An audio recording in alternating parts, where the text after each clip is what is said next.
Chief guest of this program, Right Honorable Vice President of Nepal, Ramsai Prasad Yadav, former Minister of Environment, Honorable Sunil Kumar Manandar, distinguished guests, delegates came from South Asian different countries, the entire organizing committee, ladies and gentlemen, extending my honest gratefulness to the Right Honorable Vice President of Nepal, the speakers in this opening ceremony for the wonderful remarks.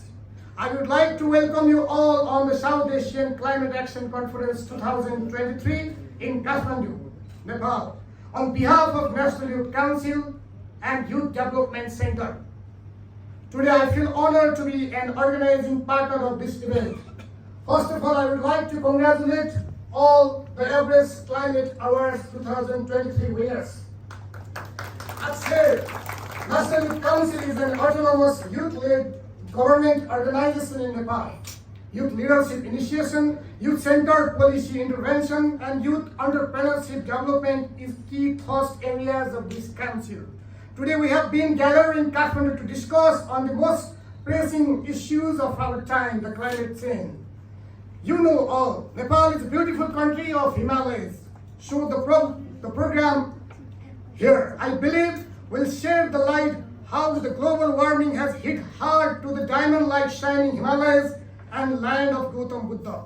You see, the glaciers in the Himalayas has been melting, posing a significant threat to the region's water security. Dear young leaders, South Asia, a diverse and vibrant part of the world, is home to more than 1.8 billion people. It is geographically and culturally rich, which, however, is vulnerable to the devastating consequences of climate change. We are much known of the fact that climate change does not get limited within the borders and the physical structure. The impact, instead, transcends to the political, social, and economic boundaries affecting both the developed and developing nations alike. That's why it is a global issue, an interlinked issue which we must solve in collaboration and partnership. We can't say, I shut the doors and windows of my home to be safe from global warming and global warming consequences. Notice, the effect gets reflected in the kitchen, in the bedroom, and even in the praying room, because climate is the nature and nature prevails everywhere. So, to preserve and protect the nature, what we do is to open our windows and doors, work together with concrete commitments and actions, and consume environment-friendly goods and services. Plant however and wherever we can. As said, South Asia is at the front line of climate change impacts.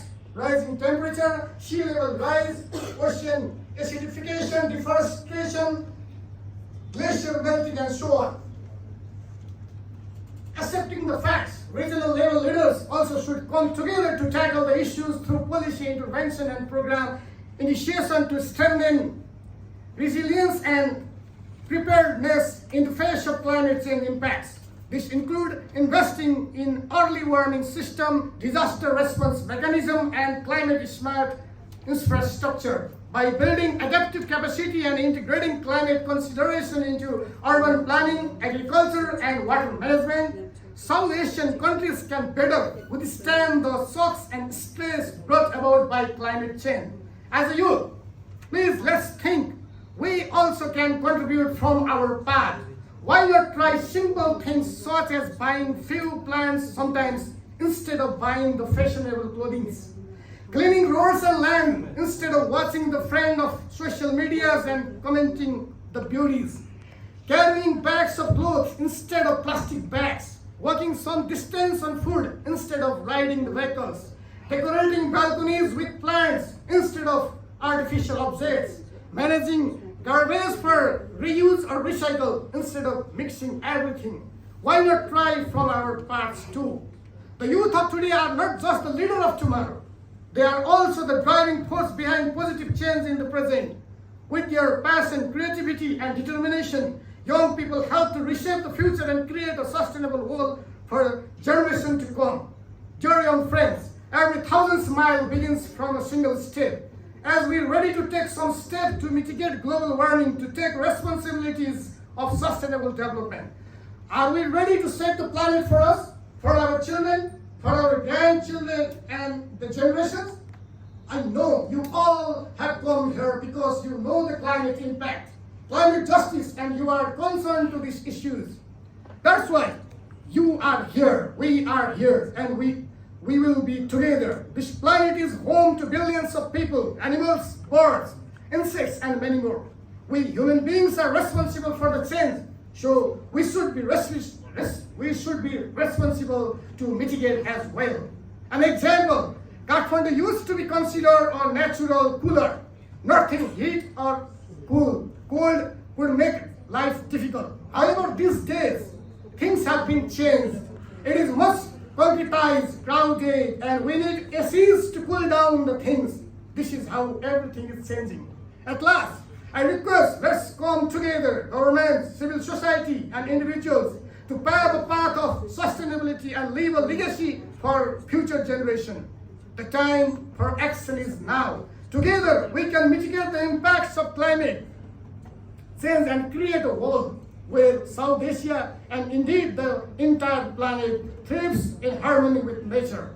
And finally, before saying you all a goodbye and best wishes, I want to share with you that, as said, National Youth Council works in policy intervention and program initiation, encouraging youth to be a leader.